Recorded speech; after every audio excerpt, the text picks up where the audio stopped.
The following show contains adult content. It's not our intent to offend anyone, but we want to inform you that if you are a child under the age of 18 or get offended easily, this next show may not be for you.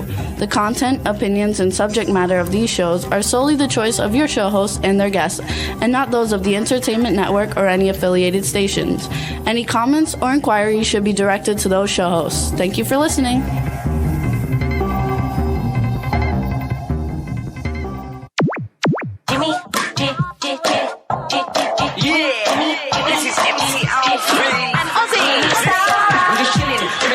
Sitting down and designing, where every man in my thinking, what are we gonna be wearing?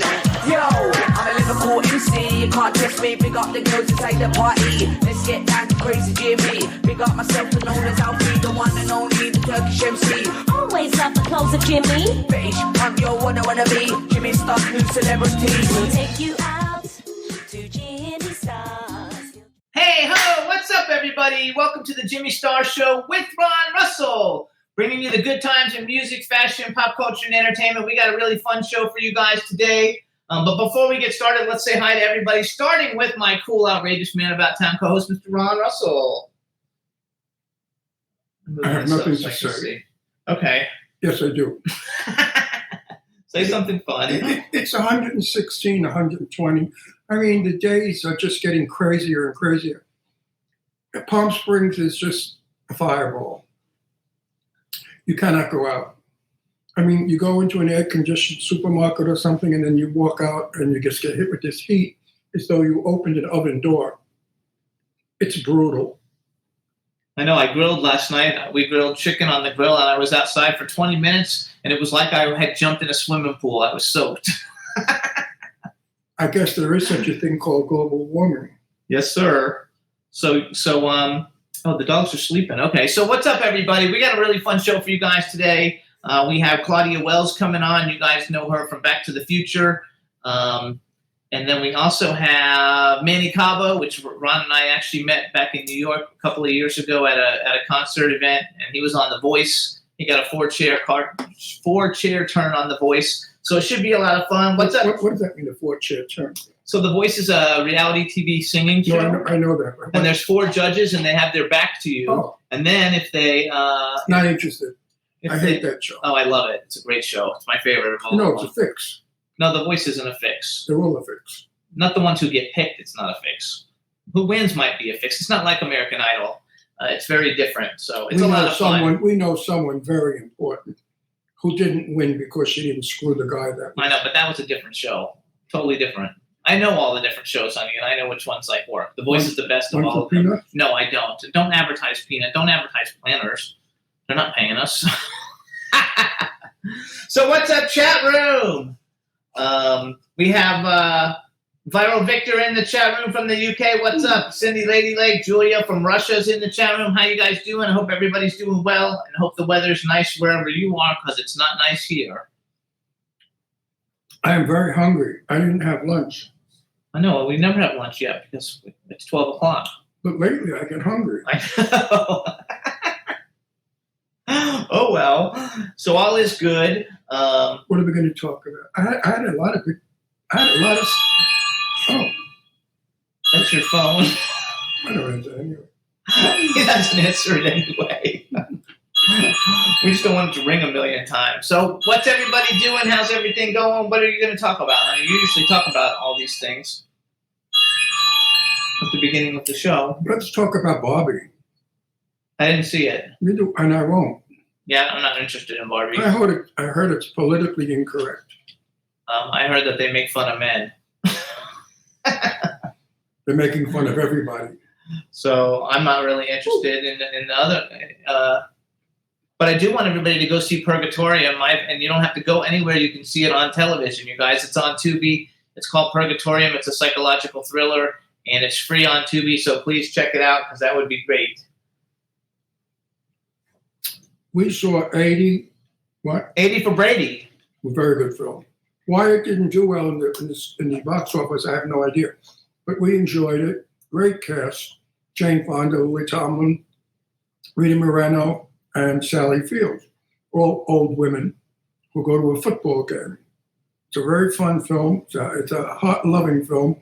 And it makes you say, it says to you, enjoy your friends. Be good to your friends. Don't not have time for your friends. Absolutely.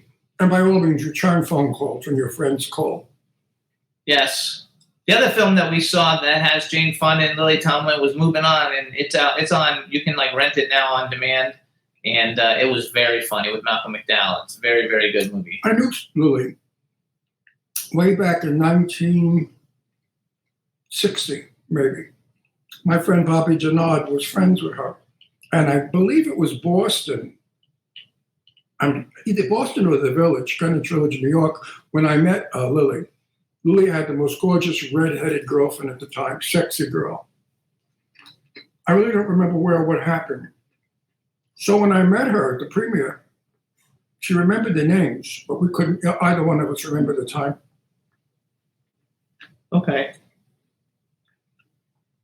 You know, there's an ice cream cone in the freezer that's calling my name. Not while we're having a show. You can't eat I during the can't show. eat an ice cream cone? No, not during the show. Why is that? Because it's rude. Rude? Yeah. They want to see me hungry? No, you're eating nuts. Eat the whole. Just go like this and just eat them all, so we can be done. I will not eat anymore. I will just sit here starving to death. You're not starving. I'll probably lose thousands of pounds in fast. Yeah. How do you guys like his green? Like he's kind of like from the Below the Deck TV show or something. He looks like a boat captain or an admiral or somebody. Oh, yeah, look. Oh, you can't see. You can see the top of it. Well, anyway. That's all you need to see. Is I the look top like of I'm it. in the Italian Navy. Oh, why is that their color? No, Oh, but I feel like I'm in the Italian Navy. I think there's just white and black. okay. So you're going to talk, or you want me to talk?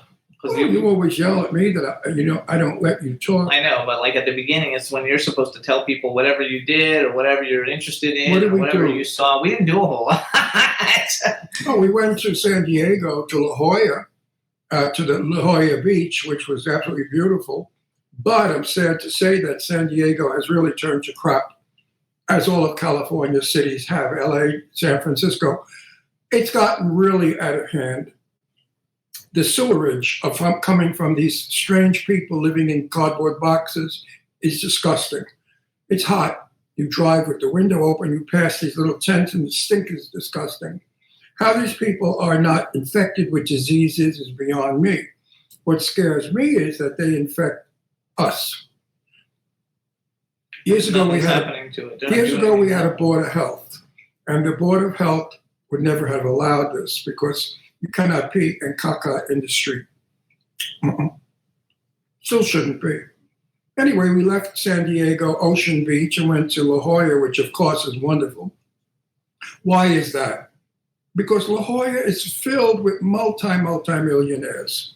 It seems to me where the very, very rich are, the homeless are not. That's very curious. We should look into that.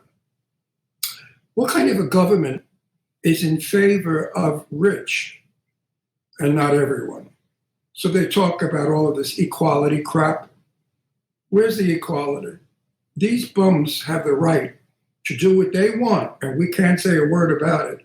But we have no right. We have no right to complain about it. If one goes on your lawn and pitches a tent on your lawn, he has to be there a day before you can call the police.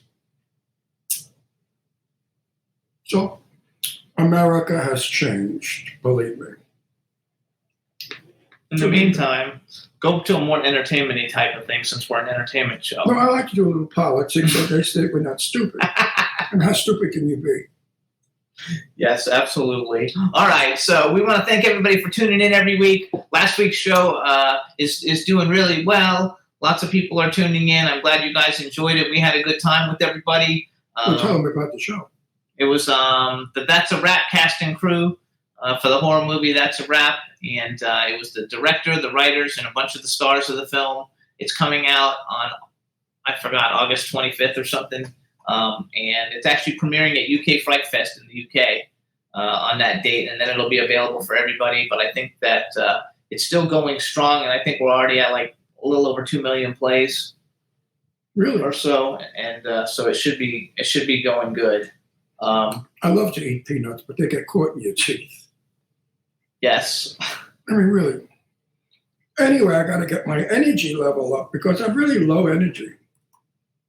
You know, everybody can't be up all the time. That's true. And today I feel mellow. So tell people oh, it's okay, Astro. So it's okay. Mellow is not a bad word. Anyway, lots of stuff going on, you guys. We did see a couple of things we liked, but now I forgot what they were. Besides 84 Brady, we saw something else that we liked, but now I forgot what it was. I'm getting old. Oh, an old French film of yours. No, I don't do anything. Behind the Green Door with Jimmy Star. Yeah. Definitely not. And there you were. I'm looking forward, though, to summer being over, you guys. It really is hot here, and in August it'll even be hotter. I think that's what's got me. Listen to me. You know how I love my roses. All my white roses are dying because the heat just is killing everything in the garden. So this morning I was out there with a hat and covered up, watering and tending to my plants. And I think that's why I'm comatose now, because I think the heat and the sun got to me. And I think I'm like in a coma. Could be. A heat thing. They said for older people not to be out in the heat. Of course, it wasn't applying to me. But they said if you're 80 or more, you shouldn't be out in the sun. Well, it doesn't apply to me either. Yes, but it is old. It's older. It's hot. It's hot for everybody. Yeah, but I think I got sunstroke. What do you think?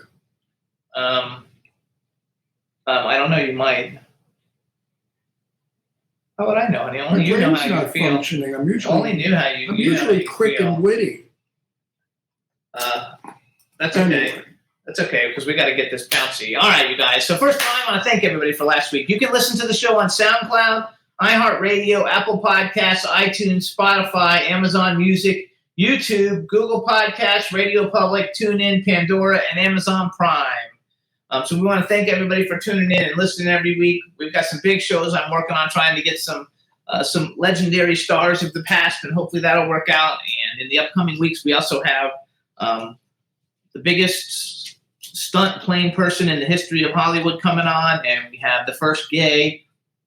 Does the stunt person have a name? Yeah, I forgot his name. Oh, that's nice. But we have we have a really cool Harvey Brownstone, who's like a talk show host, who's also the first gay Canadian judge to come out, and he interviews all the legends. He's very cool. He's a Canadian judge who has a talk show. Yes, because he's not a judge anymore. He's retired, and now he has a talk show. Like, do we care? Yeah, he's very cool. We do? Yeah. We do think he's cool. We wouldn't invite him on the show if we didn't think he was cool. I mean, a gay judge to me is not exactly a trip into excitement. I know, but a gay judge who's like interviewed like huge stars that you're friends with should be a lot of fun. Why is everybody now in our business? Everybody I know is trying to do an interview show. I mean, how much interviewing can you do? We've been doing it for 14 years. So we have a right to be 15. here. 15 years. So we have a right to be here. But these newcomers, get over it. Just because we're successful does not mean you will be. That's okay. Everybody gets a chance. It's America. Get to do what you want to do. Everybody gets a chance, but go do something else. In the meantime, actually, Viral Victor said he went and saw Indiana Jones. Victor in the chat room said he went to see Indiana Jones and it was terrible. I want to actually see it, but we're not going to pay to see it. So when it comes out in its streams, we'll watch it. Well, it's like everything else. The first film is usually wonderful. The second sequel is okay. The third stinks. This is like the fifth, I think. Huh? This is like the fourth or fifth one. Yeah, it just gets monotonous after a while, and there's just so much you can do with it. And Harrison Ford, bless his soul, doesn't have it anymore. He's old and not as gorgeous as he was, and people get disappointed. It's funny because I knew a lot of great celebrities of the 1940s, and I forgot who it was. Give me a minute. Let me think. I think it might have been Arlene Dahl or Esther Williams. But anyway, somebody told me, you have to leave it alone. You can't be what you were when you became famous because you lost it. So many stars that were magnificently beautiful when they were young became horribly ugly when they got old. And they still thought they could continue playing beautiful, gorgeous girls. And of course they couldn't. So to thy own self be true and know your capabilities and know what you're worth. Harrison Ford is a box office grab. Actually, he's the biggest actor in history. Yeah, I had a thing with him. When we lived in Manhattan, my daughter Deirdre was young, and they were shooting, I forgot what movie it was, where they were doing it in front of a pet store. And in the window were all these little puppies that they put in there just for the movie. So in between a shoot, my daughter went over and looked in the window with two other children, and some rude little punk, those jerks that think there's somebody that worked for us, yelled at the children, "Get away from that window, go back, go where your parents are, get out." Really nasty. So I, of course, being the big mouth from Brooklyn, I walked over to Harrison Ford, and I said, "Harrison, let the children see the dogs before you shoot. You've just hurt all their feelings. And you don't want me to talk about it." And he looked at me like, "Who the hell are you?" And I said, yeah. You don't want me to do it. You don't want this kind of press. So he looked at me as if to say, "Who are you?" And I said, "And that's a mystery." And I walked away. Well, he told the guy, the rude guy, "Let the kids look at the dog in the window." And all the children ran over and they were looking at the puppies in the window.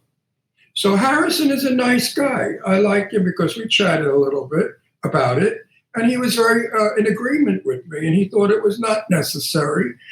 We weren't shooting. So I like Harrison Ford for that. I respect him because he was not above it all. He understood the kids. The children were hurt. They were insulted. The way this jerk, what do they call them again? The people that clean up the set. I don't know. There's a word for them. They have a title. Idiot, probably. But anyway, I liked Harrison. He was nice. Oh, keep talking. I'm having a problem. Keep talking. We're Yes. having a problem with it. Yeah. Hey, Juan, do you see our guest? Because she says she's there. I'm wondering if she's on the wrong link, even though I sent her the right one, I thought.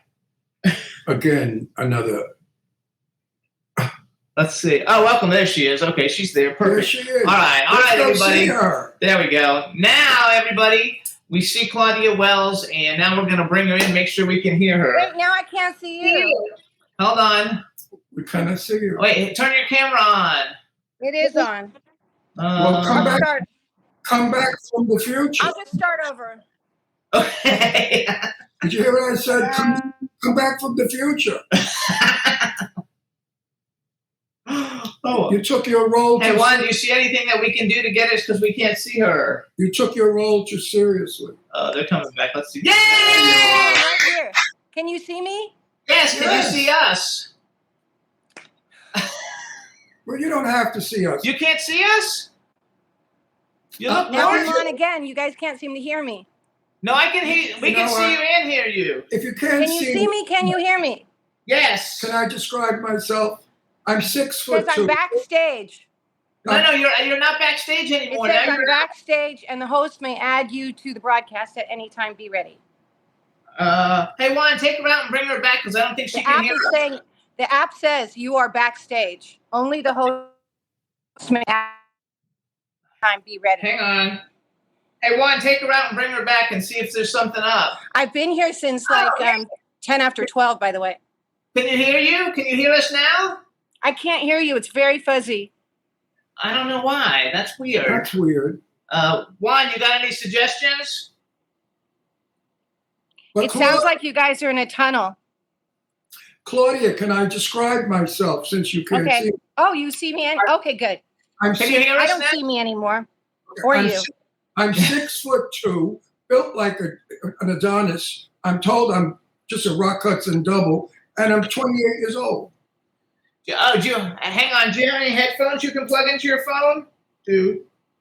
I guess that joke didn't work. She Did it? You want me hear to just stay here or turn it off and start again? Hang on. Try tap dancing. See if you hang on. Do you have any headphones you can plug into Do I it? need headphones? I'm like 1 foot from my phone. Well, I'm just thinking because maybe that's why you can't hear us. Maybe that's why you can't hear us. I'm not sure. Otherwise, let's bring her out. Juan, bring her out and bring her back again. I'm I can't hear you. Let me try. Hold on. Hold on. Juan, bring her out and bring her back otherwise, because something's wrong, because we never had a problem. Bring her out, bring her back. Yes. Oh. Okay, he's going to bring her back. Okay, let me turn on these headphones. Okay. I've never done a show with headphones before, so I didn't think I needed them. Okay. While you guys are doing that, I'm going to go to the kitchen and get something. It's okay. All right, everybody. So we're working on it. Sorry for the technical difficulties, everybody. We're seeing what we can work out now with Claudia Wells. So hopefully it'll work out. Headphones if she has them, and welcome, Claudia. We'll be with you soon. I'm not sure why we don't hear her. Maybe your volume's not up on the phone? Even on StreamYard, I've never used headphones before. I'm trying to connect them right now. Okay. Is the volume up on your phone? Maybe it's the volume. Check. Okay, it's on full volume. Okay. You can hear me or you can't hear me? Because we don't have headphones on. We're just talking normal. Oh, no, everybody. Sorry. I'm trying to connect these headphones. Sorry, I'm not technical. I just usually use the iPhone and talk. Yeah, that's that, and it should work that way. I'm not sure why it's not. You guys sound like the Peanuts mom. These aren't connecting. I'm so sorry. Let me try again. So can you see me and hear me? Yes, but you can't see us. I can't see you. Can you hear us? Can you hear me? I can very, very barely hear you. Sorry, we should have done a practice. Hey, Juan, is there a way to bring her out? Why don't I leave and start over? You can start over, yes. Yes, leave and start over. That's good. All right, everybody, we're trying to get this to work. Hopefully it'll work. I'm not sure why it's not. That's Brandy's new sunshine doll, playful thing, squeak it. She'll come running for it.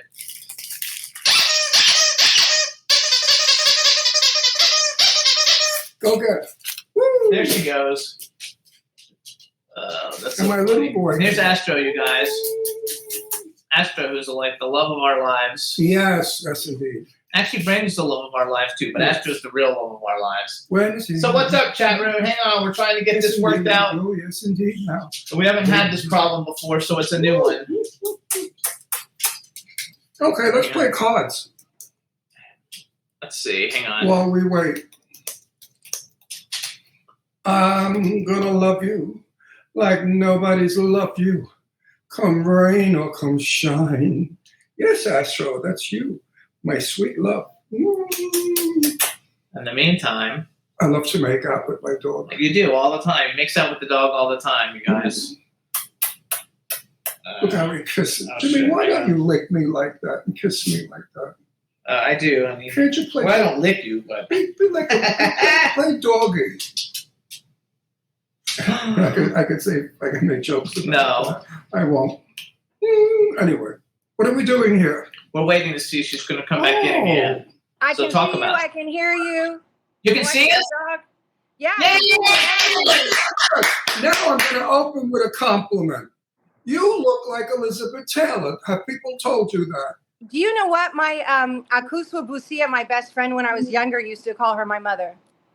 Oh my God, that's so cool. Because Yeah, I knew thought that Elizabeth for years. You did? Yes, I did, because she worked for AMFAR, and I worked for Elizabeth Taylor Foundation for AIDS Research for doing these shows for years. So That's Elizabeth, amazing. I met her once. well, we hooked up business-wise, but I knew her. One time she was fat, one time she was thin. So, there was that in-between kind of the Liz time. But you look like Elizabeth Taylor. If you had that makeup of Liz, you'd look just like her. I have not heard that in years. I appreciate that. Thank you. I'm not lying, because I didn't say you look like Hermione Gingold. Wait, you didn't say what? You didn't say what? I didn't say you look like Hermione Gingold. No, it's Do you remember fabulous. Hermione Gingold? So hold on, let's do an intro. All right, everybody, now we want to welcome to the Jimmy Star Show with Ron Russell, the famously talented Claudia Wells. Hello and welcome to the show. Thank you for having me, Jimmy. Hi, Ron. We're super Hi. excited to have you on. We haven't seen you in a long time, and we haven't even been going to LA in a long time. But I went and did all kinds of research on you. You have more interviews on on YouTube from conventions and from just being who you are on YouTube than almost any other celebrity that we've ever had on. We've had like 1,500 celebrities or something on. I couldn't believe how much stuff when you go to YouTube. You're all over the fucking place. Wow. Uh-oh, you said a swear word. He said the F word. Wow. He said the F word. And I said, and we cannot curse on this show anymore because certain celebrities are prudish, the old ones, and they won't come on our show because of the vulgarity. Meanwhile, we have 5 million people who watch us every week and love the filthy talk. And in the chat room, they do think you look like Liz Taylor. Say hi to the chat room. Like hi, cameraman. Hi, cameraman. Say chat room, too. We have a chat room. Say hi to the chat room. Hi, chat room. There you go. I got a lot. So you're actually in LA. Are you actually in your Armani Wells store? I'll be there in an hour. Okay. Yeah. I made sure that no one can schedule appointments with me while we're together.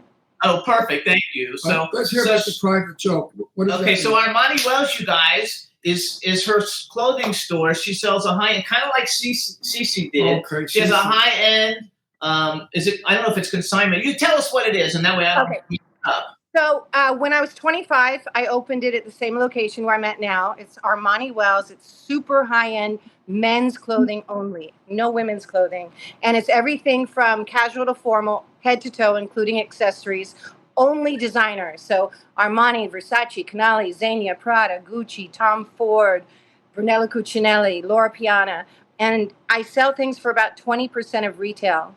Sometimes it's 50% of retail if it has new with tags, which most of my stuff has. So I am a resale store. I don't do consignment. I own everything in the shop because I want to be able to give my clients the best prices, and I can do that if I don't have to call someone and say, do you mind if I, give a discount? And when someone comes in, I'm open by appointment only.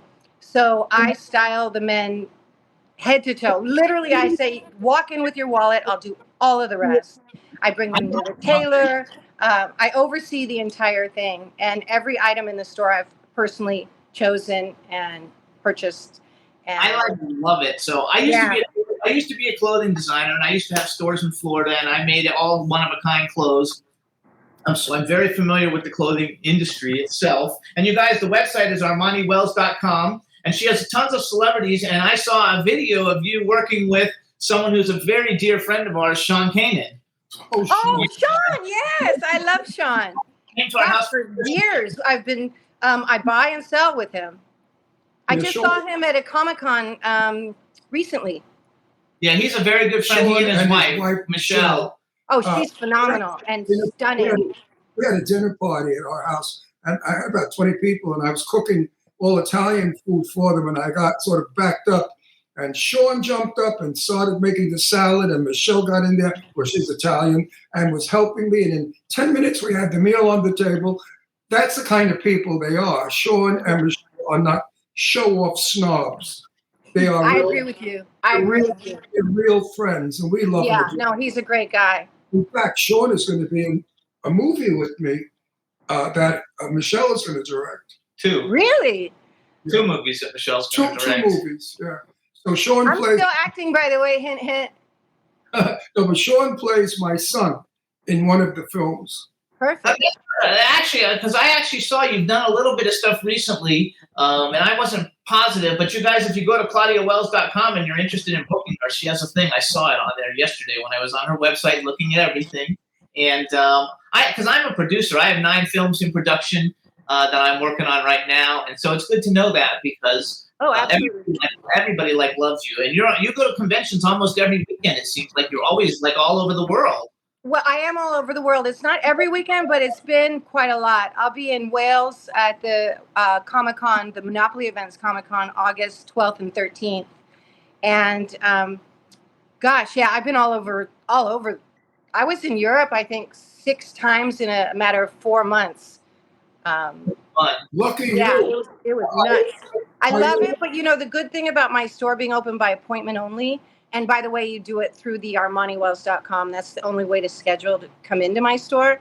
But it affords me the freedom to be able to do the other part of my career, which is the, appearances and events like that. And then even acting. I was sent to Prague maybe 6-7 months ago to play a queen in a castle in a fairy tale movie. Good for you. What were you going to say? They wanted me to play a queen once in a fairy tale. How'd that work out? I wasn't about to, you just fed me that, and I wasn't about to drop it. Now, Claudia, when you go to all these Comic-Con things, you're going because of Back to the Future. Is that what the big draw is? That's absolutely. Some people remember that I starred in Herbie the Love Bug, that TV series. Sometimes they ask about that, or Fast Times. I played Linda Barrett, the Phoebe Cates character, in the TV series version of Fast Times at Ridgemont High. But truly, it is Back to the Future. I mean, I've got people dressed in cosplay, and yeah, it's pretty much Back to the Future. Tell our audience, what part did you play in Back to the Future? I know, but I want them to know. I played Marty McFly's present-day girlfriend, Jennifer Parker. And you played it well. Thank you. It really was. So let's talk about it. Let's talk about that a little bit because I think it's super cool. First of all, Back to the Future, you guys, starring Michael J. Fox and Christopher Lloyd, Leah Thompson, Kristen Glover, James Tolkien, J.J. Cohen, Billy Zane. There's a whole bunch of people, but we've actually had James Tolkien and J.J. Cohen on the show. James is like my best buddy. I love James. I love him. And for you guys if you don't remember, you can also remember James from Top Gun, the original Top Gun. He's like the commander guy who doesn't really like Tom Cruise. Your ego is writing your something is writing checks that your ego can't cash. Yeah, you can't cash, right? I loved it. So he's a really cool guy. So how is it being in one of the most iconic? Do people recognize you on the street? Because Back to the Future, probably for my generation, and I'm probably a little older than you, but probably one of the most iconic movies of my growing up in the world. You know, it's funny. I was in Vienna for a day in between jobs, and just walking down the street, this stranger came up and he recognized me. I'm always surprised when people recognize me. Sometimes I'm like, "Who told you?" No, I like. Oh, there she goes. Shit, I haven't. You know what? I bet that means somebody called her phone. Sorry. So yeah, occasionally they do. Hang on, let her finish that though. Let her finish. No, but she's talking about when she walks down the street, people recognize her. And that opens the door for me to say, when I walk the streets, I'm happy that they recognize me because I make $50. You're a funny guy. I like you. So actually, we should give a shout out too, real quick, to Diane McClure Repetto because she's who actually introduced peanut butter, my peanut butter. You got me. You beat me to the punch. I have a shout out for peanut butter, who's you call Diane, and Mary and Zachy. Yes, Mary and Zach, Jaden and Mary, and so that's awesome. And we're actually going to a birthday party for Mary. I don't know if that might be secret. I don't know. Wait, it might be a secret. Don't say anything. We're not going to a birthday party. So we actually. By the way, I call Diane Peanut Butter because she's been my assistant at 5 or 6 shows, and she is so extraordinary and so capable and amazing that she's the peanut butter to my jelly sandwich. Oh, Did you ever eat any of her candy? What'd you say? Have you ever eaten any of her candy? You know, she has a candy. No, but I've seen it. The fudge, it looks amazing. No. She makes her own homemade, the chocolate. Oh my God. It's like an organ. No, Great America. No, her candy is so delicious that when you see it, you want to fuck it. Okay, this is a no curse word zone. I say that at my store too. It's not just you. Okay. Claudia, I had to do that once in the show because I don't want our viewers or fans to say, "Oh, now they went clean." I love it. So okay, so let's go. I didn't talk about your boobs or any of that shit. So how do you like going to all the conventions, and how was it when the actual movie came out? What was that like back in the what year did it come out? 70s. No, July 3rd, 1985. 1985. Okay, 85. So how was that for you when that came out and there was just a storm of media and everything that was going on? What was that like for you? That's a really good question. I went into a TV series pretty quickly after the movie came out. That's when I started doing Fast Times. So I was on set every day. And you know how when you're on set, there's no world outside of the soundstage or wherever your set is.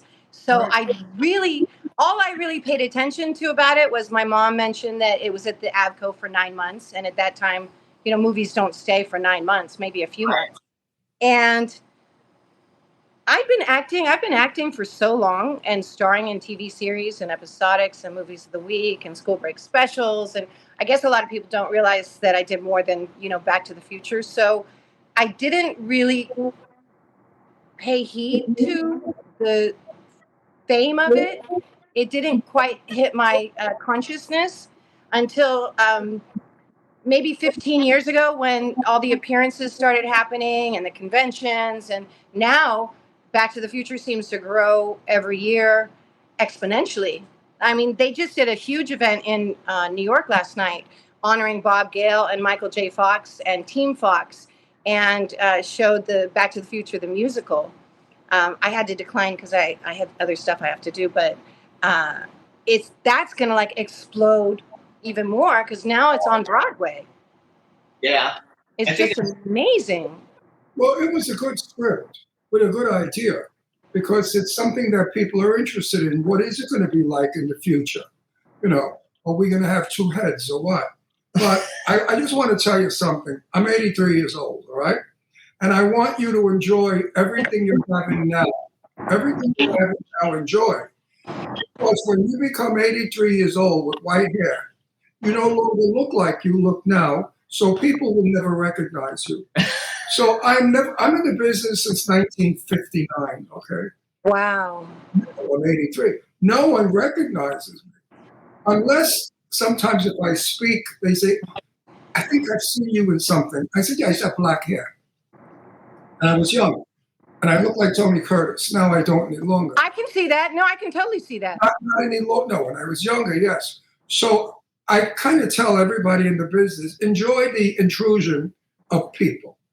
Because the day will come when they're not going to intrude anymore. And you're going to walk around saying, crap, I wish somebody would recognize me. Gee whiz, I did all that work. So I'm happy that you're so recognized now. Enjoy it. It's a wonderful gift. I know a lot of big celebrities because I'm from the 1950s days where the movie stars were legends. Jane Russell was my best friend. Betty Davis, I knew all of them. And they would, some of them would be very annoyed if they were recognized. And I would say to them, why are you so pissed off? They'd say, well, because that's my job. It's not my life. I have a life too. I said, no, you don't. When you're as famous as you are, you do not have a life. Your life belongs to the public. And how do you feel about that? I'm glad you asked. I'm very grateful that I have my store so I can take care of people and get that same sort of relation and back and forth and transforming someone's life in a different kind of a way. And I love that I have that and that solid business basis for 32 years now. I also am so honored and grateful that I have the opportunity to meet people all over the world, and we have a commonality. It's like there's a loyalty factor and a love that is just intrinsic. And to be able to go someplace and have people be so nice to me, even though they've never met me before, and to see the effect I can have on their life just by giving them a hug or a smile. I mean, people will cry or, say it's the greatest moment of their life. Even a 15-year-old once said, you made my life. I mean, it's just, if you help, it's to good. have no strangers because of that commonality and that love and that appreciation. And also it's a business as well. It just blows my mind. I think so. Wait, if you know who Jane Russell is, right? Of course. And 18-hour bra. Well, but more than that. Jane was I know. Marilyn Monroe, and I know. She was my dearest and best friend. And when we would go to dinner together, there was always a few people that came over to the table. While we were eating, they don't have the protocol of years ago to wait for us to stop eating and then come. And Jane never got annoyed. And they would say to her, can I have your autograph? She said, no, but you can have a picture with me because that I know you'll keep. And I said, that's very curious because how many people sign autographs and these people throw them away? But nobody throws a photograph away with you. So are you generous? Do you take photos with people if they ask you? Of course. I have Back to the Future pictures and clock tower flyers in my store because sometimes fans come in, not just customers who want me to dress them. And I always do pictures with all of them. I like it. I want to say that when people ask me, can I have a picture with you? I say, yes. Would you like it with me with clothes or without? I should have seen that coming. No, I think so. The first time we met you, you were super friendly to everybody. I mean, there was a lot of celebrities at the event, but you were super nice to everybody. You were dressed amazingly fun. I think that you have a reputation, for being really nice with your fans, and I think that's nice for everybody. You don't know who I am. You don't remember. You never saw me. So that's what's terrible about this business. I've done a lot of work, a lot of television, a lot of stuff, and I could go anywhere. I'm unnoticed. He's more noticed now for our show because we just broke 1,100,000,000 downloads. But I'll tell you, I would like. I'm so happy to be on your show, and I would like that's just extraordinary. If somebody would come up to me and say, "Oh, I've seen you in this and that, and I enjoyed your work," that would make me happy. But a lot of times they come over and they say, "I've seen you before. Where do I know you from?" I get that. I get that a lot. I We go to school together. Yeah, I get that a lot. I said, you probably know me from the Flamingo Massage Parlor. Yeah. So we do that a lot, though. Like, I started out as a celebrity clothing designer. Like I said, I had a bunch of clothing stores. And I dressed Elton John. I mean, everybody shopped in my stores. Like, I did the costume design for Too Fast, Too Furious. And that's how I initially, though, would go to conventions and take free clothes. And that's how I would get all the celebrity guests on the show right off the bat. Like, one of my first guests was like Malcolm McDowell, Clive Barker. Wow. Like all the people right at the beginning. Did you do No, that? I didn't do that. And so that's how I built the show initially before I met Ron. And it was a lot of fun. His life was in ruin. Yeah, but it was a lot of fun. And so we've had a lot of celebrities, and we just know a lot of celebrities because we do make movies and stuff. Combined, we know we don't watch a single TV show that we don't know somebody. Right. Every show that comes on, we know somebody. That's and it makes it a lot of fun. And I think that you've been very nice with all your fans, and it makes it a lot of fun. Well, I'm glad we know. They mean the world to me. They literally mean, I don't understand. I'm sorry, I interrupted you, Ron. No. I'm just saying that I'm happy we know you now because of Diane, our paths will cross. Yeah. And it's not to know you. Next time I see you, I will know you in person. And I will know you. Yeah, I was just going to say, it blows my mind that anyone wouldn't be appreciative and kind to fans because they're the only reason why we have these opportunities. Right. I mean, it's just kind of makes sense. Most people recognize it, but they don't all. So let's talk a little bit about it. Like I tell everybody, I'm a newcomer in the business. I started 64 years ago. And I'm a newcomer. Because nobody knows me. They say, what made you at your age decide to act? I said, what are you talking about? They said, well, you're 83 years old. What makes you decide to act? I said, baby, I was in a movie in 1959 with Ted Bunter and Sophia Loren. Wow, I love that. I just turned 57. Oh, that's how old I am. I'm 57 also.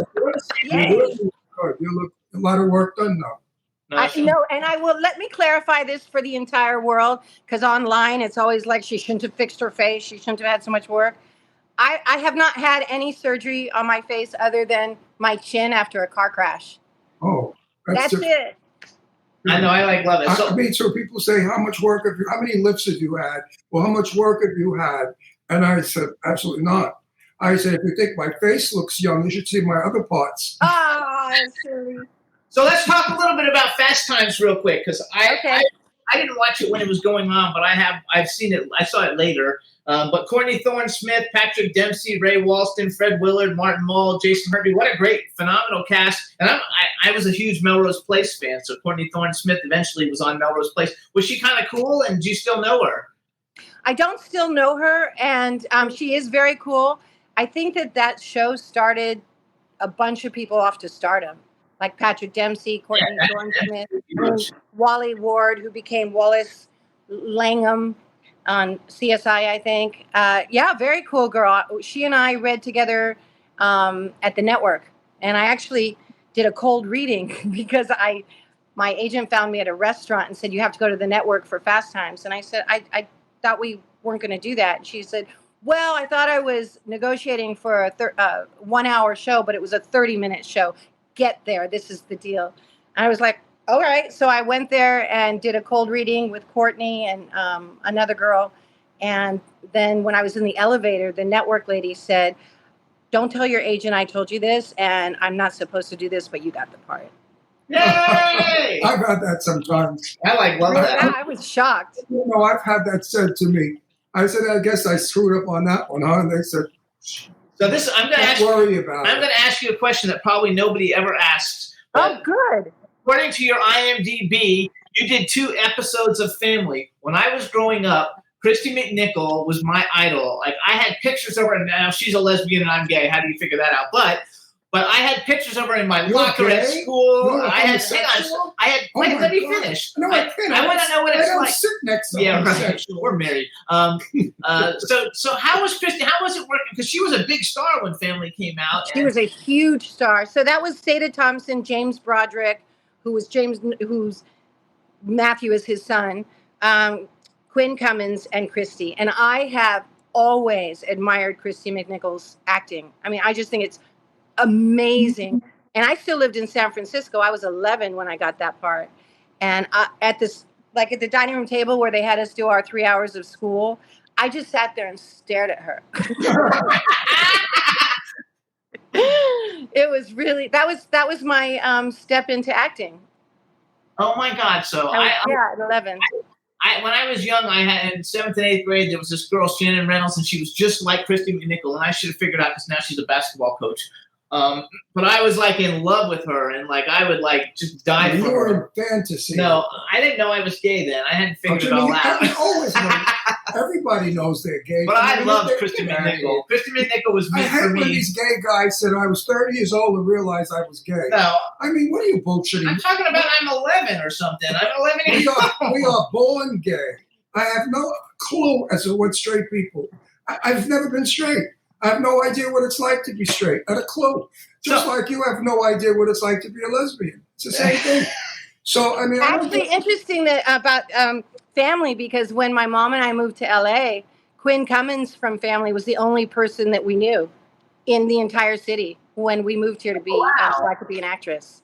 Oh my What God. was that? Wait, and you moved from San Francisco, Quinn Cummings. She was one of the stars. She was the girl from Goodbye Girl. She was nominated for with Richard Dreyfuss and Marsha Mason. But doing that episode of Family allowed me to convince my mom to leave our life in San Francisco and move to LA so I could be a proper actress and really pursue it. And she did. Herbie the Love Bug came after that then? Yes. Well, a while after that, I did several things in between. But yeah, Herbie the Love Bug with Dean Jones. That was a huge one. Dean Jones is like the biggest Disney star ever. A personal question. Mm-hmm. How many husbands have you had? How many what? Husbands have you had? 0. I've never been married. Good married. Good for you. You're smart. That's why you look so young. If you were married, this ugly broken down housewife. How is life? Housewife. You know, she said if you had been married, you'd be a broken Yeah, I'm down. not the housewife, but I'm a good 99.8% Ashkenazi Jew, so I can cook and I can serve and I know how to host. Yeah, well, I'm also part Jewish. My father was Jewish. My mother was Christian. So, I'm Christian and Jewish. Yes, I have part Italian. People think because you're Italian you have to be a Christian. I say Judaism is a religion. It's not a nationality.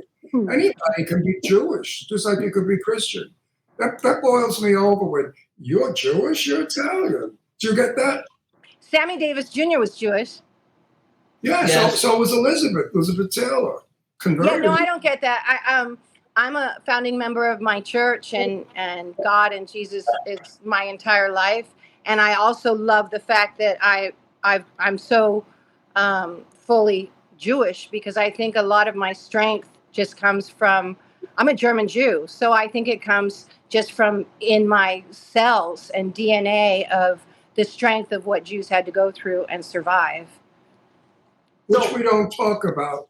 You know, we're so involved with slavery in this country. And let's feel sorry for black people because they were slaves 300 years ago. I do. It was terrible what was done to them. But it was far more terrible what was done to the German Jews only 80 years ago. How I think it's hard to compare, but it's no, but I do, because 6 million Jews were put to death. Yeah, I have relatives that were in the war, and well, my dad was in World War II actually, 10th Mountain Division, and I'm a Russian, Danish, German Jew. Yeah, well, I feel sorry for the Jewish people more than anybody because they were executed. I think they would have preferred to have been slaves, at least living. When I was younger, I used to ask my mom about, can you imagine where we'd be scientifically and medically and artistically had that not occurred? I mean, just so much grace and talent and skill and intelligence obliterated. So I want to do a promo for you real quick. Oh, thank you. So what I did is I downloaded your commercial for your store. Oh, thank you. And then we're going to come back and we have a couple of questions that we always ask everybody who's an actor and an actress, but I'm not going to tell you what they are until we get to it. But Juan, you're going to play the Manny Wells commercial. Claudia is going to introduce it real quick. Okay, well, this was a little clip of an introduction to my store so people could see what it's like because I don't advertise. I'm all word of mouth. So this will give you a vibe of what it's about. Yay.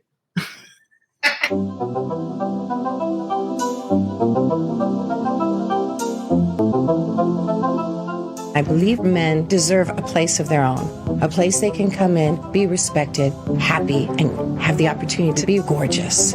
That's what I do here. My name is Claudia Wells. I'm the owner of Manny Wells. I opened right here in the same location over 28 years ago. When someone comes in, it's my job to make them the most beautiful that they've ever been. I love to see a well-dressed man. But I don't think it's fair that it's so expensive. I think everyone should have the ability to wear the finest fabrics, the finest cuts. I've got Brioni, Versace, Armani, Prada, Gucci, Dolce & Gabbana, jeans to tuxedos, head to toe, including accessories that are current style, perfect condition, as if they're brand new, because I buy from millionaires, billionaires, shopaholics, actors who can only wear things one time. I'm the only just for men resale shop anywhere in Los Angeles, and I believe I always have been. There's a comfort level for a man to wear something very high end. There's a power with that. I want my guys to be the most powerful man in the room. I want them to walk in with confidence and esteem. And a lot of times, you get it from the clothes. When you look the part, you are the part. Now, I also have fans who come in from all over the world to surprise me. I've become a stop like Doc Brown's house or Universal Studios. They know they can find Jennifer Parker at Manny Wells. And I love that.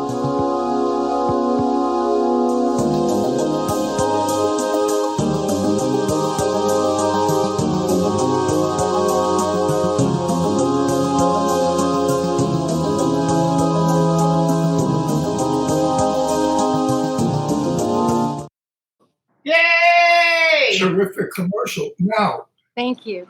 Absolutely think you must be a redhead again. I'm a redheaded guy. What? No, you should be a redhead again. She loves your red hair. My hair red. I'll tell my hairdresser. I love the red better than this. The red, you're flaming. You're fabulous. I used to be a hair colorist because an actor starved. So I worked for La Jolie Femme in Sutton Place, New York. Well, let me see what I can do about that. We had all the top women. And I was a hair color consultant. And I told, some women came in, they wanted to be platinum blonde, silver. I said, no, your skin is silver. You can't. You need contrast. That red on you. Oh, drop dead. I think you had red hair when we met you, actually. Yeah. I have red hair a lot of the time. It's drop dead. Go back to red. Please go back to red. It makes you wild. No, I'm serious. I will definitely keep that in mind, and I'm taking note. Thank you. The red is like Rita Hayworth, Susan Hayworth. It goes. It happens. Okay, so here's the questions. Here's the questions I like to ask. Okay, I'm ready. All right. So you've been in all kinds of stuff. You've worked with tons of huge people. Bucket list, male and female actor that you think it would be great to work with that you've never worked with before that you think it would be fun. And if you could have been in any other movie that's ever been made in history, what movie would you have liked to have been in? Easy. Jess Lane. Okay. I love that. Al Pacino. I love that pick. / Robert De Niro. Gone with the Wind. Gone with the Wind. Think about it tomorrow. I love that. Yeah, I went down. I auditioned for Scarlett O'Hara, and they said, "Gee, there's something wrong with you." I said, "What is that?" They said, "You're too tall." Yeah. I don't know where we are time-wise, but I screen tested, so the part was between me and the girl who got it for Gremlins, Goonies, Young Sherlock Holmes, Labyrinth, Adventures in Babysitting, and so many other movies. So I almost did all of those, and yet if I was to choose a movie, it's still Gone with the Wind. Oh, that's cool. Those are really good. I love Goonies. It's a great movie. When I was about 16, I think, I auditioned for West Side Story. Oh, I can see that. And I wanted to play on the Puerto Rican side because with my black hair, I look Puerto Rican. And they said, "Gee, Mr. Russell, you really have to know how to dance." I said, "Oh, can I bluff it?" They said, "We saw what you do. You really have to know how to dance." I had the nerve to go. He auditioned, but he didn't get it. Well, obviously. I mean, I was like a horse, a gorilla jumping around. But Mariska Hargitay and I were at the audition for Break. Mariska Hargitay and me were at the audition for Break-In, and there was a dance teacher making these dancers do all this stuff, and she and I were in the back looking at each other going, "They do know that we're actors, right?" Great movie. What I was talking about was leading up to my question. Oh, sorry. My question is, do you, or would you audition for anything, even if you know you're wrong for it? I did. Yeah, no, I wouldn't. I don't. However, I say that, but it's not necessarily a fully complete answer because there was a part I got in a school break special, and the girl was described as tall, lanky, tan, blonde, long hair. And I'm not lanky, not tan, brown hair. And I got the part. So I will audition for a role that's not like exactly looking like me, but I won't audition for any role in terms of the project. If it's a project I don't want to be a part of, or it doesn't feel like I ought to be a part of, I'm not going to audition for that. But if it's a role of someone who's described looking differently, I have no problem with that. I auditioned not long ago. I play a college kid. Right. I'm 6 foot tall, magnificently gorgeous. As I said, a Rock Hudson lookalike. And I didn't get the part. So I questioned the producer. I said, "Excuse me, but why didn't I get the part?" He said, "Listen, when we need somebody senile, we'll call you." Oh. You're not senile, or you wouldn't remember that story. No, it's a made-up story. Did you have to audition for Back to the Future? Yes, I had one audition. I walked in. It was Steven Spielberg, Bob Gale, Bob Zemeckis, Frank Marshall, Kathleen Kennedy, Judy Taylor, Fenton Feinberg, cameraman, and Neil Canton. And I was in there for about 2.5 hours, and Steven was talking to me the whole time. The guy who was auditioning for Marty was on his 11th callback. This is before Eric Stoltz got it. And it was one of my most fun auditions I've ever had. Steven kicked out the cameraman because he didn't want to have a video camera that he wasn't in charge of.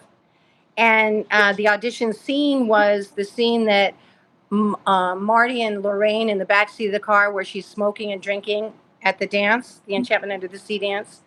And Steven was just asking me all these questions. And every time I would say, "I'll tell you, but you have to promise not to tell my mom." Like, And it was really, really fun. It was literally just one time, but I had just not gotten the part in Gremlins, Goonies, and Young Sherlock Holmes. So I think they were all kind of aware of me. But yeah, no, it was one audition. I got the part, and then some people know the story, but I got the part. Then Eric got the part of Marty, and then a pilot I had done the previous 6 months prior with Ed Asner and Eileen Brennan and Dennis Haysbert called Off the Rack got picked up to be a series. And the series was in the same time frame as my filming Back to the Future. And because that was my original contract and ABC didn't want to share me with Amblin, I had to back out from being Jennifer and go with my commitment. And Ed Asner said to the producers, he's like, let the kid do a Spielberg movie. But they wanted me right where they wanted me. So they recast my part, and she never actually filmed. I did pictures when Eric Stoltz was Marty to be in his wallet, like girlfriend pictures. And then Eric was let go. I was done with my series. Michael was hired. The girl they had replaced me with is 5'6" or 5'7". Michael's 5'4". I'm 5'3". I got my part back. That's an amazing story, actually. And I think a lot of people don't actually know that Eric Stoltz was Marty McFly. I knew that, but I think a lot of people don't know that. I didn't think anyone would ever know. And then after the 25th anniversary, it started being made public. I mean, he's a great guy. I took acting class with him when he first moved to LA with Stella Adler, her master class. He's such a talented guy. But thank God it worked out the way it did because I got to still be Jennifer. Yeah, and you got to do both things. You got to do both. And I got to do both things. You're right. Which makes it a lot of fun. Well, I went to audition for a Streetcar Named Desire. And Marlon Brando was there. And of course, they wanted me. They really did. Is this a real story or a joke story? If you let the joke run, people will know it's bullshit. I've auditioned with Marlon Brando for Streetcar Named Desire, and he got the film because he slept with the producer and I didn't. Other than that, I would have had Streetcar. See, there's the joke. Jeez. I can see you auditioning for that. Yes, I was too ethnic looking. My problem, see, I don't look like this when I'm young. If I ever showed you a picture of me young, you'd think I was Arabic or Greek or some. I'm very dark in the summer. And my hair was jet black, and I had these big, thick black eyebrows and long eyelashes. Very, very swarthy looking. Back then, they wanted Tab Hunter, Troy Donahue, blonde men. It was all about the boy next door, like Grace Kelly, the girl next door. Mm-hmm. I would go down and audition for so many things, and they'd say, just not right. Now, at 100 years old, I have 6 movies I'm making because they want me to play mobster, father, all the shit. But when I was young, terrible. You couldn't. Sal Mineo started it. When you know who Sal Mineo is? Mm-mm. Sal Mineo was Rebel Without a Cause with Natalie Wood and James. Oh, of course. Played the little boy. When Sal Mineo started auditioning and getting work, then they started to accept the Latin. But back in those days, it was very hard getting work. I love it. So we got we have 2 minutes, 2 or 3 minutes. So first of all, what do we want to promote for you? Where are you going to be next? Next, I will be in Wales, August 12th and 13th for the Monopoly event, Comic-Con. And if they can't make it to a Comic-Con or to an appearance, they can always purchase photos on ClaudiaWells.com. And also my event schedule is always right there. As soon as I'm signed up for something, I put it on that website. Real important, if you want to come to my store, you have to go through ArmaniWells.com.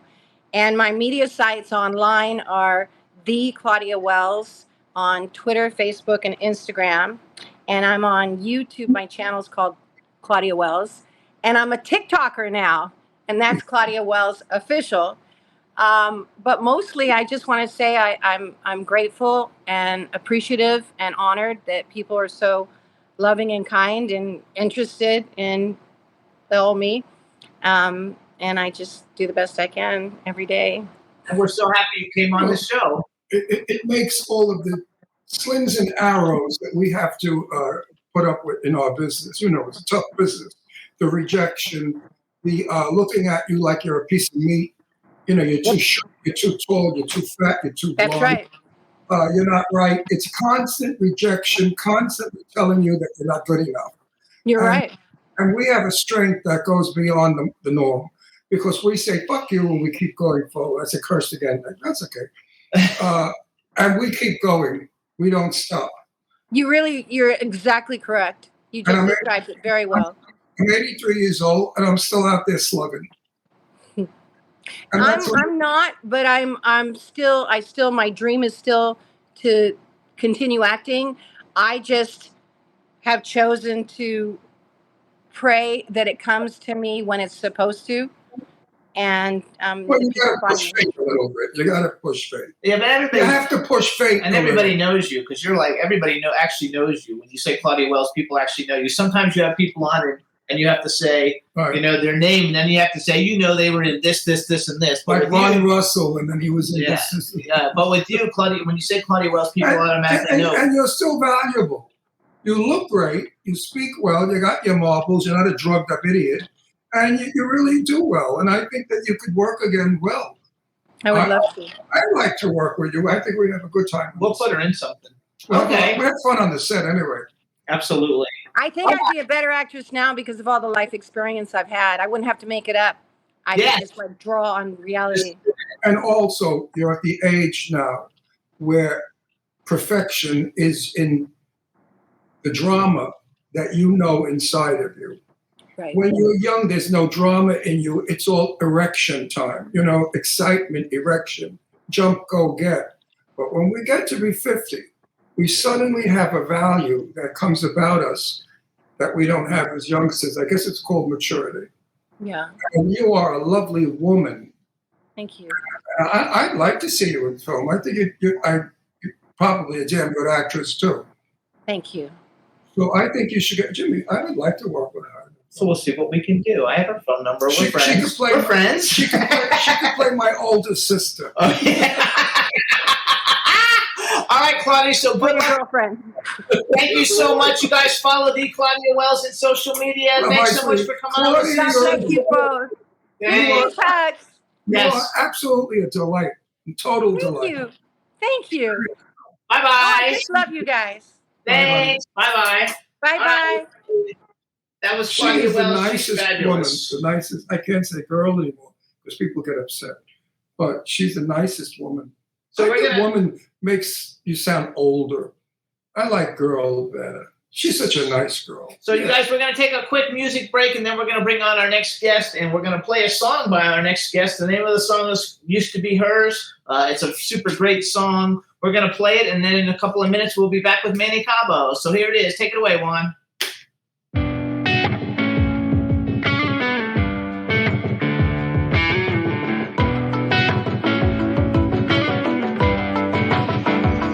This is my house, this is my car. I got my seat at the end of the bar, and where I spend most nights these days. This is my room, this is my bed, where the sleepless nights don't end. Oh, what I'd give to go back in time again. I'd let her know how I felt. She was my love, she was my soul, she was my days when I grow old. I can still see the sunshine on her skin. She was my words, she was my song, and it kills me that she's gone. Oh, she was so much more than my best friend.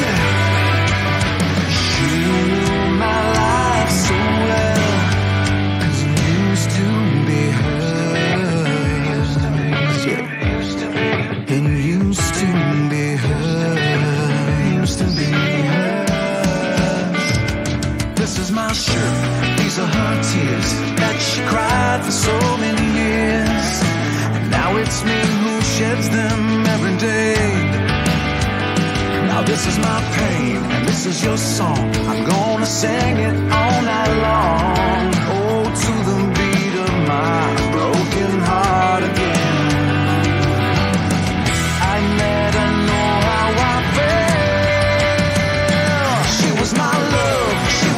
soul. She was my days when I grew old. I can still see the sunshine on the skin. She was my words, she was my song, and it kills me that she's gone. Oh, she was so much more than my best friend. Now I could have, should have told her how I felt. She knew my life so well. 'Cause it used to be hers. Yeah. It used to be hers. It used to be hers.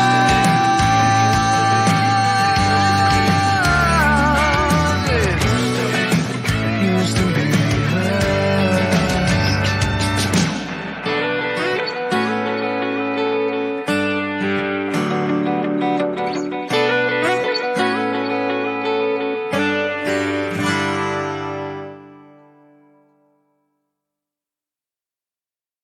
All right, everybody. Now we're going to bring on our next guest. Go ahead and bring him in, Juan. Bring him on. Hello. Hey, Manny. How you doing? How are you guys? So good to be here, man. You. Oh, so really? You think I look much younger than when you saw me 2 years ago? Okay. No, you guys look great, man. You guys look amazing. You think I'm the most terrific thing in the world? Oh, that's nice. Thank you. Well, what have you been doing since you bombed on the stage at Soho's event? Yeah. Actually, do you even remember us? Do you remember? Absolutely. Are you kidding me? Of course I do. Listen, as a 25-year veteran photographer, I don't forget faces. I'll forget a name, but I won't forget a face. I'm so magnificent looking you couldn't possibly forget. You were great. No, I remember. Hold on, let's do a formal introduction. All right, everybody, now we want to welcome to the Jimmy Star Show with Ron Russell, singer, songwriter, rock star, author, and photographer, Manny Cabo. Hello and welcome to the show. Thank you, guys. And to any of you women out there who want to break up a marriage or a relationship, you got Manny. He's true. He's very Puerto Rican, right, Manny?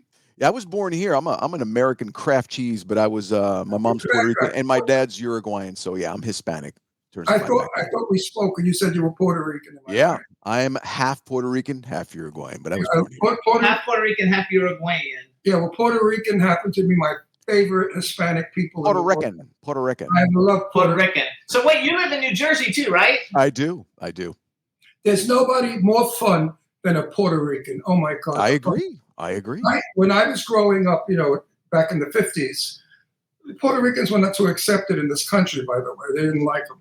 I didn't give a shit because Manny Rivera, same name as you, was my best friend. And through Mary, I met Gloria Hernandez, who I went out with. So I was hanging out with a bunch of Puerto Ricans who lived in the projects. Forget about it. The parties, the dancing, the music, the energy, the fried bananas. I love it. And he actually just told the story with our last guest how he actually auditioned to be a dancer in West Side Story, but he couldn't dance. Really? I never had a dance lesson in my life. Yeah, I think you need to dance though. Yeah, but you know what? You hook up with some Latinos, some platanitos, arroz, a little salsa. You're golden, man. You're absolutely. Well, I auditioned for the movie they made now. I was 80 at the time, and they said, "Gee, Mr. Russell, we were looking for somebody a little younger." Yeah, right. I said, "Younger than 80?" 83. So hold on, we have a chat room filling with a bunch of people. They're all saying hi. Say hi to everybody. Hey, what's going on, guys? What's going on? Love you all. Actually, B. Claudia is in Germany, and she usually never misses a show. She came late. She's only here for you, but she wrote, "You're a great vocalist. You were in The Voice 2015. Adam Levine picked you." So she has all your shit down. That's awesome. Well, B. Gates. Now, I mentioned that the fair that Soho Johnny had, and you were outrageously great. I got to tell you that. Not because you're in front of me. I have my moments. Even a broken clock is right twice a day. So I have. Manny, you kind of made that boring evening Awesome. better. Awesome. It wasn't the most exciting evening for us. Nobody was. There was some you were good. You were part of the good people. Well, tell me how you really feel, Ron. Tell me how you really feel. That's how he always does. He'll always do. No, we loved a lot of it. Thank you, guys. That means a lot coming from you guys. You guys have filtered talent throughout the years, so that means a lot. So I'm from New York. I'm from Brooklyn. Exactly.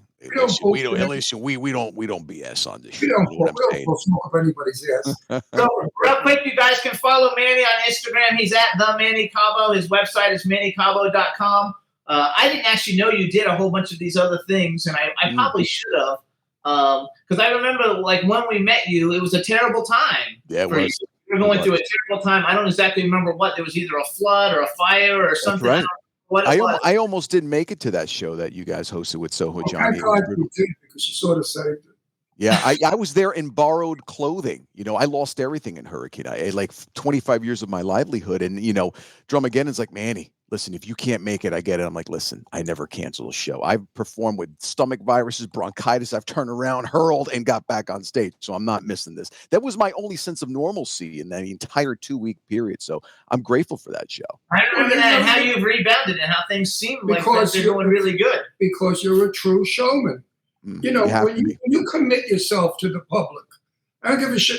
Half dead, you better be there because people pay tickets to see you. And you don't want them to get screwed out of their ticket. It's funny, too, you mentioned Drumageddon because we're bringing him on next week. He's going to come on next week. He's such a good guy.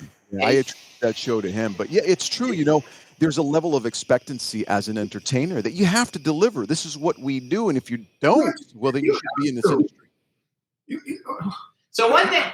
How could you not? I mean, I know some performers, I won't mention their names, but they're very, very big people, very big. And I've heard them talk to their manager and say, listen, if it doesn't go like I'm saying, I'm not there. And I thought to myself, what the fuck are you talking about? You know how many people are going to be out of work if you're not there? Yeah. Do you know how many people buy tickets? And how do you dare do that? How do you think you're so big that you don't show up? Remember one thing, actors and performers like us, we're little people. We just look big on the screen. I love it. So let's talk a little bit about first. Okay, so we met you at So Johnny's thing. I already knew who you were because Ron doesn't really like reality shows, but I used to work for a record label and I found a lot of the talent by watching auditions from every show. So a lot of times I used to when he would go to bed, I would lay in bed and on my iPad I would watch all the auditions with headphones on. You sang Here I Go Again, White Snake song, huge song. I know that Here I Go Again. David Coverdale, White Snake is great. We're like friends with Tawny. We were friends with Tawny Katane before she passed. And she's been on the show. So you sang the song. You got a 4-chair turn, which doesn't happen very often, especially for somebody who sings rock, because most of the rock singers only get 1 or 2-chair turns. Even now, even still, you know, they don't get, because I still watch the auditions, the blind auditions. Is the best part. Is that what you call his music, rock? Yeah, he's rock. It's like commercial rock. But you know what the funny thing is? People. What's that? Say that again. Do they still use that term? You know, I don't know what the frig they're talking about half the time. Because in my day, your music was called, I guess, what was it called? It wasn't called rock. It was called something else. It was more like hard rock or glam rock at the point. It wasn't hard rock. You're not hard rock. Yeah. Hard rock is like, you can't understand any of it. But there was I'm from that era. I'm older than you, but I was always young. I was never old. You look young now, man. What are you talking about? 83 young. But anyway, so what the hell did we used to call it? Anyway, it'll come to me. Actually, though, because you have phenomenal genes and you look incredibly young, and the only reason I know you're not as young as you look is because I rewatched your audition the other day because I knew you were coming on, and you said your age on it. Then I think, if I remember, it was like 45 back when you did that. That's right. So now you're 53. 53. But people don't even realize I did the Spanish NBC version as well in Spanish. Yes, I know you did the Spanish. I didn't actually know that, but I know that. But 53 is a baby. I know 53 is a baby, but in the rock music world, you know, most of them are like 20. Bullshit. What's his name was just given another award. Oh my God, I wish I was young and had a brain. The famous English guy, the rock and roll guy. I just saw it on Facebook. He's like my age. That's different, though. Those are like super famous people. Yeah, he just got another award. So wait, I said, good for you. So let's go back, though. And at 83 or 2, he is that he's still getting awards. So you guys, so Manny was on The Voice. He got the 4-chair turn. This is the judges on his season were Pharrell, Gwen Stefani, Adam Levine, and Blake Shelton. And why did you? I want to know, because Adam Levine turned first. Is that why you actually picked Adam Levine? No, you know what's funny, man? Initially, my daughter had recommended I go with Blake. My daughter was 7 at the time, so I was initially going with Blake. And I don't know, man, it just resonated with me with respect to what Adam said. He's a rocker. He was tall. He mentioned a couple of things that made sense to me, and like I said, resonated with me. So I went with my gut at the time, and I'm the type of person, I don't really analyze a lot. I live in the moment and I go with the gut feeling and just stay present. And that's what felt good to me. I think it's so funny because like I've always thought Maroon 5 was like okay, like they're not one of my favorite bands. Yeah. But after he became a judge on The Voice, I developed a lot more respect for him to made me actually like them a lot better because you get to know him a little bit. I mean, who knows if that's real? He is so damn talented too. What a talent! I know he's great. What a great singer. You still live in New York, right, Manny? New Jersey. I'm sorry? Oh, you're from Jersey. Yeah, I'm from Jersey. Or Jersey, as we say. We're Jersey. Yeah, Jersey. You're supposed to say, yeah, what exit, Manny? That's the joke. What I'm going to say is, and I've said this all the time, yeah, it's so easy going to New Jersey, try to get out of New Jersey. Yeah. Impossible. They don't have road signs. They don't believe in it. No. They want to do that to torture New Yorkers. So whereabouts? North, south? I'm in Elizabeth. I have to be near the city. Yeah. You're right over the bridge, right over the river. Literally. Right over the Gatos. I want to go back. Let me just do this. I want to go back. I want to go back to The Voice because I was very disappointed. First of all, it was a really good, your mashup with the other guy, well, I don't know who he is. Keith, yeah. It was really good. I watched it about 10 times, and I could see how, they were kind of split on who would go, but then you didn't get picked, and I was very disappointed. I didn't even know you then. But my question to you was, I was very surprised that you didn't get stolen. Were you surprised you didn't get stolen from anybody? Or no. I go into these things differently, to be honest with you. On the show, man, I became more of a mentor, and what I was trying to go through the motions that I wasn't surprised. First of all, I knew I wasn't in a sense because they had filled up all the teams already. So they were going to be extremely selective and picky. And for me, I went on early with respect to that selection process. So I wasn't anticipating that. I was always living in the moment. And it's cool because I left just like the Beatles. It was the best thing that happened to me, guys, because I left at an apex. Everybody wanted more of Manny. And it was the perfect way to leave the show, to the point where the production staff were crying when I left. Parents were crying because I used to have these kids in my hotel room explaining to them, guys, you already won. Live in the moment. Enjoy the moments that you spend with these artists. Embrace this luxury that we have. They selected 100 people out of 70,000. We're all winners, man. Just enjoy the moment. So it was one of those things. What a good attitude, though. And it has done a lot for you. Because it has. I mean, you're smart, too, because you do your social media like Manny, The Voice, Cabo. I mean, your marketing and everything is very well put together in that respect. Tell me, I don't know. What does stolen mean? So when you're on The Voice, each judge gets one steal. Every judge, they have a competition. 2 people from the same judges team sing. No, he didn't win. Well, screw that show. I like Ron. No, but it opened a lot of opportunities probably for you, some right? moron that gave them payola money. You know what? It opened up doors. It changed my life. I have a top podcast. I'm known as the person with the voice, not just for singing, but for inspiring.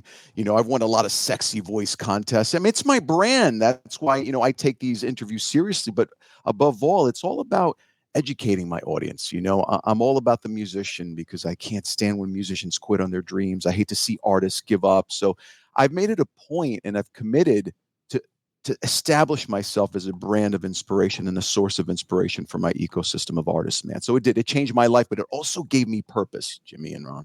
Manny, those shows are so fixed. Yeah, sure. There's nothing real about reality TV. We have my most darling friend in the world, Lily McLeod. You know who Lily McLeod is? I do not. She's my darling. She's like my X daughter. Factor. She was on X Factor. And she did not win. Lily McLeod sings as good as Patti LaBelle. Man, Lily McLeod is fabulous. She did not win. I cannot tell you why. Yeah, you can. I can? Why not? You already said it earlier. Because the guy that runs it wanted to sleep with Simon her. Cowell wanted to sleep with her. And she turned it down. Wait. Are you saying that they make passes at women in the entertainment industry? No. Lily McLeod should have won. She sang Alabaster Box like no one in this world. Yeah, her audition has like 100 million. She has a voice. She has a voice that comes from heaven. I'm sure. You should look her up, Lily McLeod. As a matter of fact, I will. And listen to her voice. It is a violin.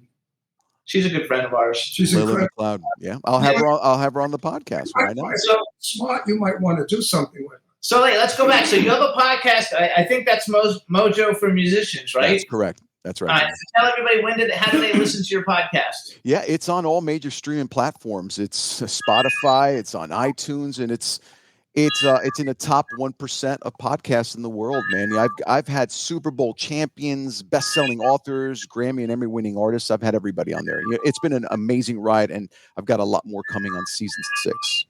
Good for you. I think we're on. Now, are you in concert anywhere?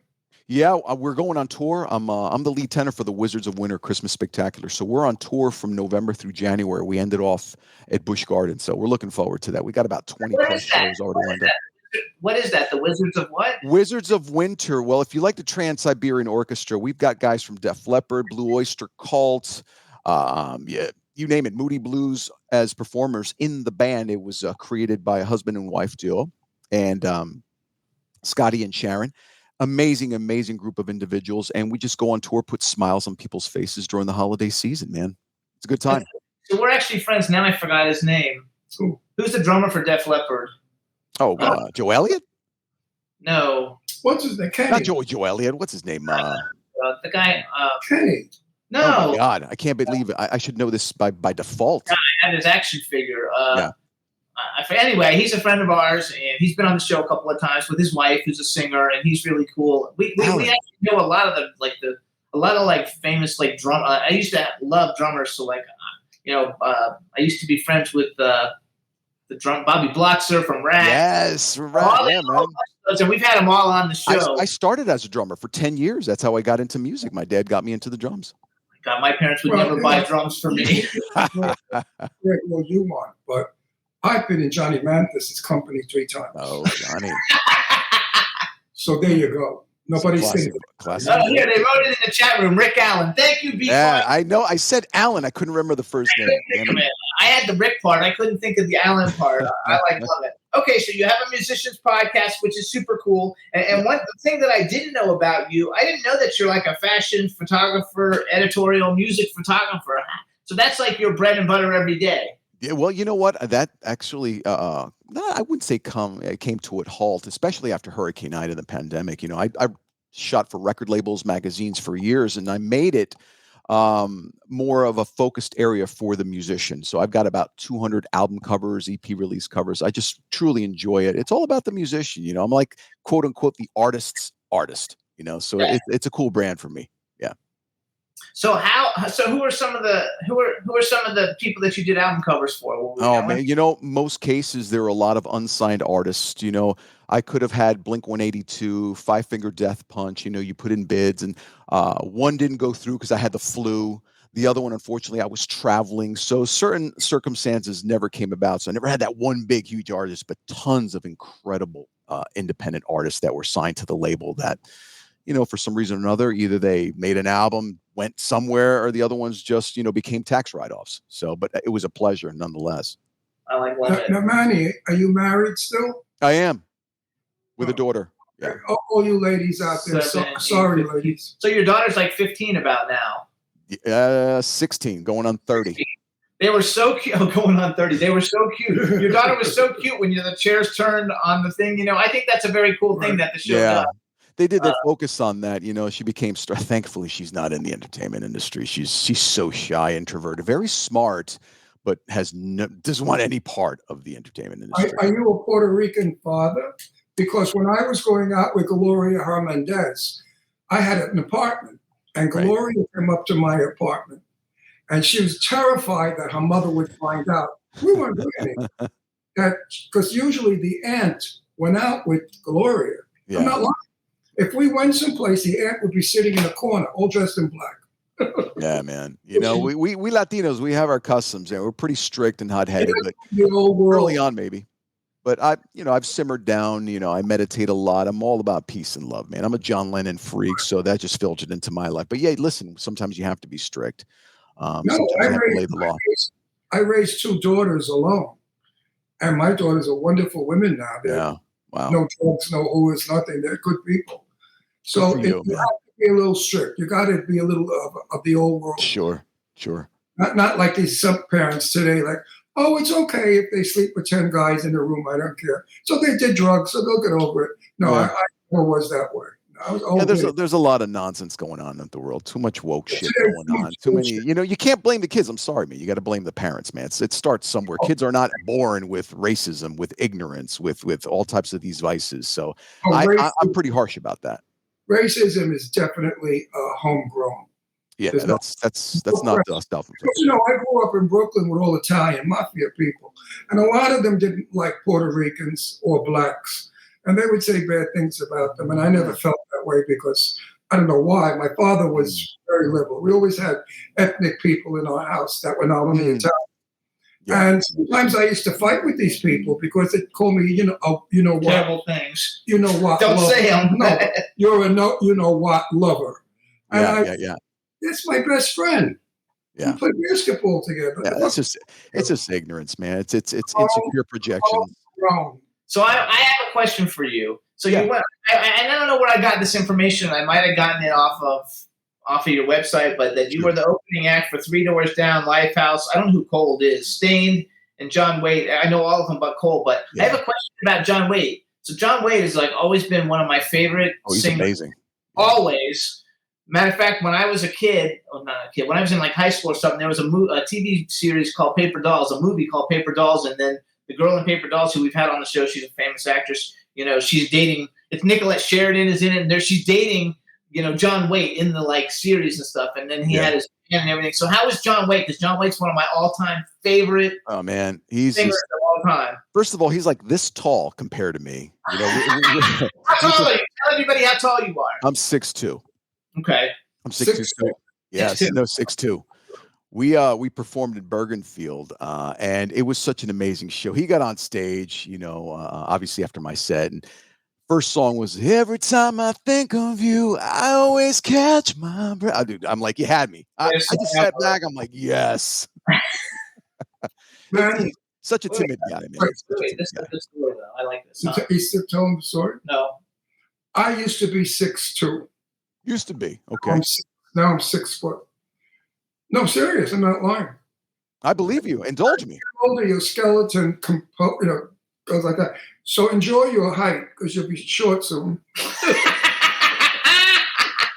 So who are some of your favorite bands that you grow up and that made you how did you decide I'm gonna this is what I want to do? Oh man, that's an easy one. But I got to tell you, I had a really wide palette of music. My dad introduced me to música del campo, tango. The Beatles were my favorite band of all time.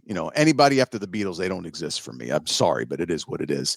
I grew up on a steady dose of Motown, Marvin Gaye. So it was pretty eclectic, which is one of the reasons why I became such a good songwriter and producer. Because I hear so many different genres in music nowadays. This is why it's so disappointing. I haven't listened to the radio in 20 years. I think everything on the radio is garbage right now. But everything is overproduced, sounds the same template.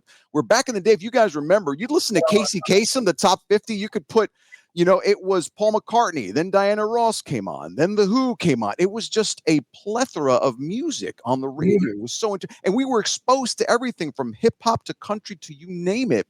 And unfortunately, you don't see that. It's big corporations that pay for what gets played. And I just got my song Breakaway. It broke into the top 100, which is now 87. So I'm happy about that. So it's good to know. And you know what the messages are? It's so good to get commercial radio rock back on the airplay. So that should tell you something, and that's been the influx of messages I'm getting. I'm happy about that. When I was young, we'd listen to Peggy Lee and we'd dance to Twido Puente.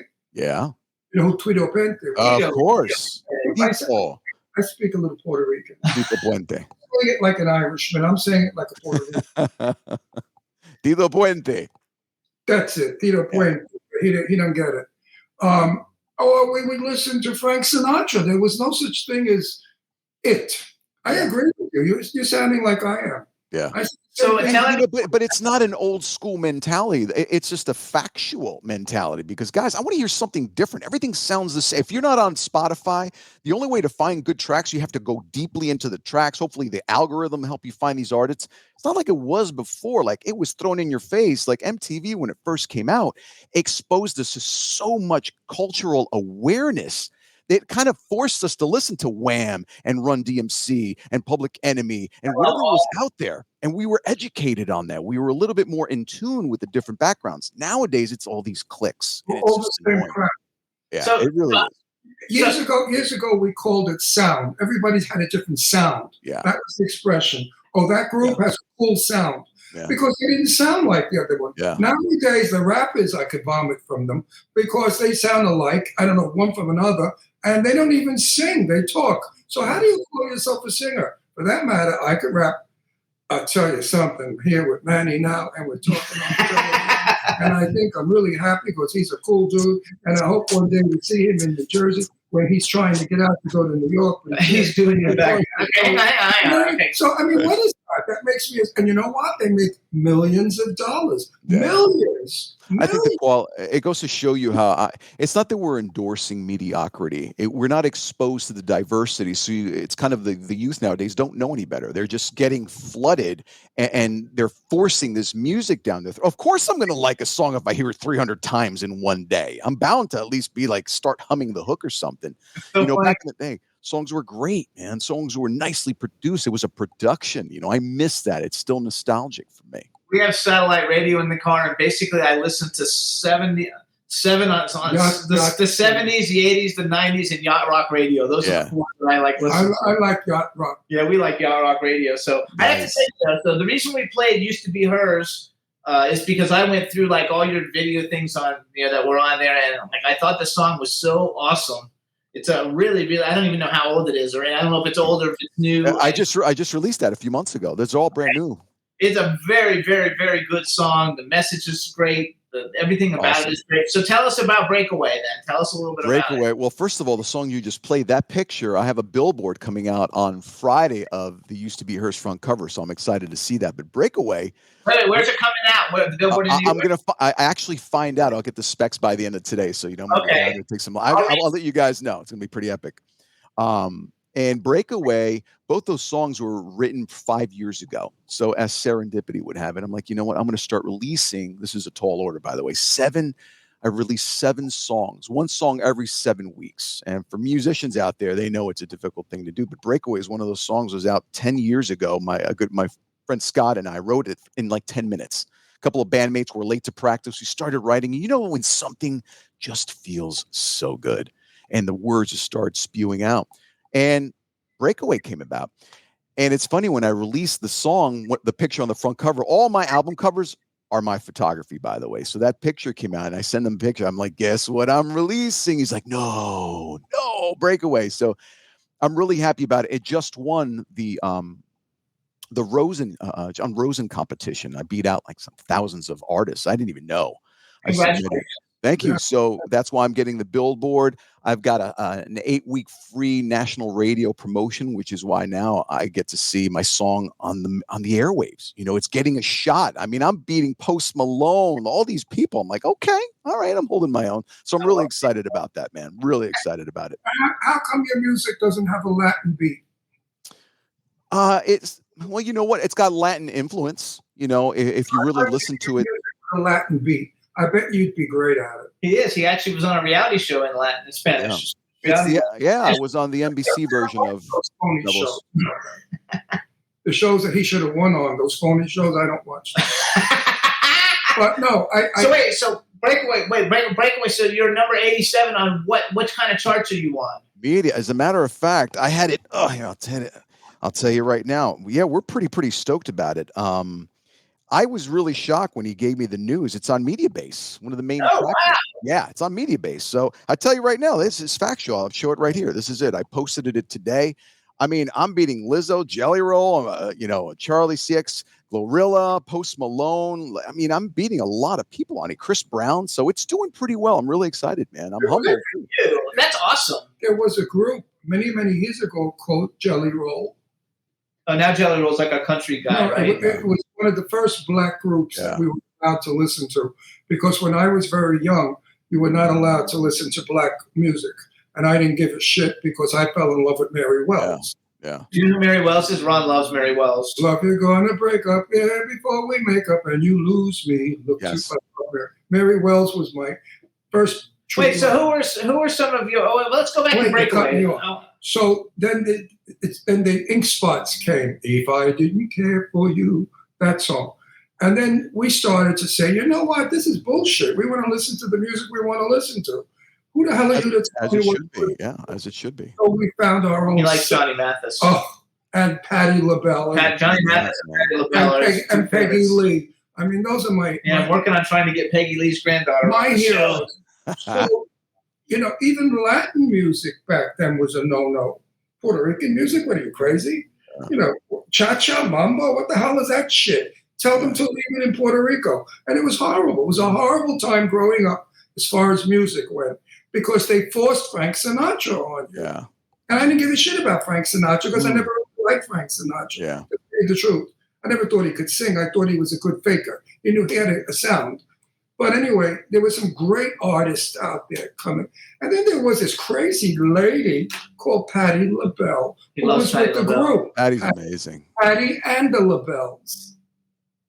And everybody said, oh my God, she's screaming. I thought, anyway, I'm so happy that music has evolved to where you are. But I'm unhappy that it's gone beyond where you are to what it is today. Yeah. I mean, you just have to push. You have to really work on your brand. If there's something that you really truly You can't love. dance anymore, Manny. Put it You out. can't dance. There's no more dance music. Yeah, it's kind of extremes, right? They jump around on the dance floor like they have a disease, a sickness. No, really. They don't listen. Cha-cha, 1, 2, 3, together, cha-cha-cha, da-da-da-da. You were doing. So wait a Mambo. Is there a video for breaking? Is it breakaway or breaking away? Oh, wait a minute. No, breakaway. No, some of the videos that are on there are just me, in location, just myself right now, because, doing what I do, I wear many, many hats, obviously, and the finances have to be there to put out a good production video. But nowadays, you don't even have to do that. You put up a camera, you put up a song, you lip sync it, talk about the song, let people find out what type of personality, because that's, at the end of the day, guys, as well as I do, it's all about the story. Are you letting people know who you are? Are you inviting people in? Are you selling themselves like your unique self? And that's what my songs are. It's just about me. So, right now there's no big productions. Worst Bad Decision had a great video, which won some awards. That was released 2 years ago. But in the future, coming down, I've got another 5 songs. There we go. So we'll get them. What's the name of the album? What's the actual album's name? No, there's no album. I'm releasing all singles. Just singles. 7 singles. Okay. Yeah. My feelings are, and I saw this with my own eyes. Yeah. Great music never dies. Sure. We went to a white party here in Palm Springs, 500,000 people. All right? Packed like you can't believe. We went because of our good friend, who is Cece Pennington. Finally, when she came on and did her medley and then went into Finally, these young gay people were going crazy. They were jumping, dancing, applauding, screaming. And here's a woman, she's 52. She's been around forever. And her song is so important. So good music, my friend, is still here. Absolutely. We just don't play it because you know why? It doesn't make money. Do you have a go-to song, like when you were growing up, like you were like make myself feel good song, or song I like to sing driving down the road? Or oh man, you know what? I had what my guilty pleasure genre of music is? What? Late 70s, 80s folk music. Like Ambrosia, Bread. That was my favorite. So one of my favorite bands to listen to was Ambrosia. I don't know if you remember Ambrosia. So it was one of those bands that every time I heard their song, for some reason, the vocals were great, the production was a man. That's how much I feel for you, baby. Oh man, I just love that band. So yeah, the truth is that was my guilty pleasure. I always went. They play all those songs on Yacht Rock. That's why we listen to it. The one that man. all the time is Player, Baby Come Back, because we're friends with all the guys in Player. That's amazing. And we like love it. And the taboo thing is, if you just broke up with someone, why is it that we always put on Air Supply? It just used to annihilate us. They were on the show. We had them on the show. Manny, that's another thing I have to bring up. What? Teenager, growing up, had a girlfriend, believe it or not, before I was gay, I had a girlfriend. I had a lot of girlfriends. But anyway, fall in love, go to the park, make out on a blanket. We break up. The song that we fell in love to was playing, Tears. I miss her. We had emotion. Music said something. Music said you fell in love with her. Now she's gone. Now you're sad. Enjoy the sad song. You remember that? Of course. Nowadays, how can you do that to rap? I was in my car with the top down. A car pulled up next to me and I heard this music is, not lying. I'm going to get you, bitch. I'm going to cut you. I'm going to beat your ass, woman. What you telling me? That's music? That's love songs? That's no. It's called trap now.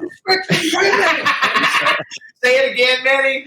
It's called trap now. Yeah, they're pretty explicit, man. I mean, I heard a song. What was it yesterday? I don't even know the artist.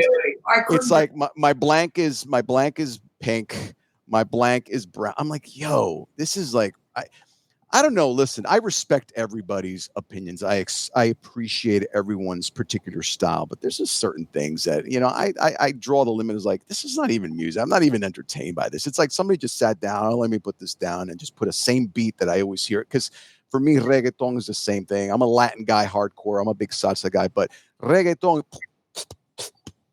I'm over that already. That's all I hear. So, and again, this is my opinion. I respect what they do in their, in their particular genres. It's just not for me. I don't classify that as, evolution. I just consider that lazy. Dude, come up with something else. It's the same beat over and over. We only have 3 minutes. Story. Jimmy and I were asked to go to Florida to be the hosts of that thing we went to. Remember? The gay thing. One magical weekend. Magical weekend. All right. So Jimmy and I go there. We have a hotel room overlooking the pool. Well, for 3 days, you know what I heard? Boom, boom, boom, boom, boom, boom, boom, boom. Every single song. It's obnoxious, man. I love music. At least throw something in the mix, man. A little deviation. Like let me rest my ears and adopt to something else. All these queens were down there, half naked, dancing to boom, boom, boom, boom, boom, boom. I said, what the hell? No, it's just like you can't listen to Baby It's Cold Outside, but WAP, which he doesn't even know this, but it was a #1 song. It's called WAP, WAP, and it stands for Wet Ass Pussy. About? When I was a kid, they outlawed rock and roll. I love it. It was against the law. Rock and roll was against the law. Hang on, we got 3 minutes. I want to give Manny another plug here. Wait. There was a song out. I want to give her a baby, Ruth. They took it out because they thought you were going to knock up Ruth. It was a candy bar. That's ridiculous. Oh, Baby Ruth. Baby Ruth candy So bar. you guys, Manny Cabo, first of all, follow him on Instagram. He's The Manny Cabo. His website is mannycabo.com. I think you're The Manny Cabo on Twitter too, right? Yeah, it's all the same. The Manny Cabo. Same on all profiles. When you come to where we could be at your concert, comp us 2 tickets over there. So hold on, you guys. So Manny's got a book, and we didn't even have time to talk about it. It's called Soul, You Gotta Breathe. We got like a minute and a half. Tell us a little bit about the book. The book is great, man. It's specifically designed for artists and specifically dancers, actually. It's about making those pivotal moments in life, never giving up on your dreams. Sometimes hardships that you may encounter are the blessings in disguise if you're open to receiving those blessings. So it's an amazing and beautiful story, man. I think you guys will dig it. You even learn from the bumps in the road. You do.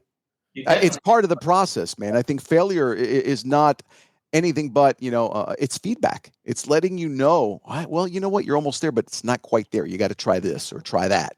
So how are you going to learn if you don't make mistakes? You have to. So you guys, listen up. Manny's song is called Breakaway. It's on the charts. Call your favorite rock radio station and request it. See if we can get some people playing it. Let's get it all the way up to number 1, you guys. Yes, it's a good one. It'll be a great not song. Like another crap. We're gonna love it. I'm so happy that things are going well for you in the last couple of years. Are going well. Congratulations on everything that you're doing. Keep us posted. Absolutely. And when stuff's coming out, and I definitely want to know about the Billboard. I'm following you in all my social medias. I followed you on Twitter today. And you know what? I've had to turn down a lot of like acting roles. So if there's anything you think that would be in alignment with what I'm all about, let me know, because I would leave all of this for acting. There, I said it, to go back behind the silver. What do you mean? Leave all this for acting? Yeah. Oh, you need to see a doctor tomorrow. Hang on, we gotta go though. You need to see. I got 9 films. I gotta help him. I've got 9 films I'm producing. All right, guys. I have to give him father now, like a fatherly. Make believe I'm your father. We gotta go. Stay where you are. Acting, such bullshit. You never know, Manny. I'm working on a lot of projects. It's great to see you. But I'd like to You too, man. I love to work with you. You know why? Because when I was young, I had black hair, big eyebrows. I look Puerto Rican because I was dark. So I could be your father easily anymore. Yeah. So you know who you look like. We gotta go. Thanks, guys. It's been real, Manny, man. Congratulations. Hey, everybody. Thanks for tuning into the show. We'll see you guys next week. Enjoy, everybody. Bye-bye. Thank you, Manny, for a good Take care, show. guys. Pleasure. Thanks for having me. Uh-huh. Take care, baby. Can turn out to be so wrong. Yeah, we in the mix. Yeah, we in the mix. It's another episode. Here we go. The Jimmy Star Show with Ron Russell. Interviewing the hottest, newest, and truest of today's celebrities. Make sure to subscribe so you can get notified weekly. Jimmy Star, he's the king of cool. Ron Russell, he's a gorgeous dude. Chat room is live and you would be a fool not to vibe with us at the Jimmy Star Show with Ron Russell. Come watch it live on W4CY Radio. Miss some past episodes? Download on iTunes. The Jimmy Star Show with Ron Russell. It's the Jimmy Star Show with Ron Russell.